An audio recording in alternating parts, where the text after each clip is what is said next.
وجاءوا أباهم عشاء يبكون قالوا يا أبانا إنا ذهبنا نستبق وتركنا يوسف عند متاعنا فأكله الذئب وما أنت بمؤمن لنا ولو كنا صادقين وجاءوا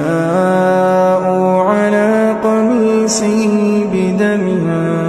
كذب قال بل سولت لكم أنفسكم أمرا فصبر جميل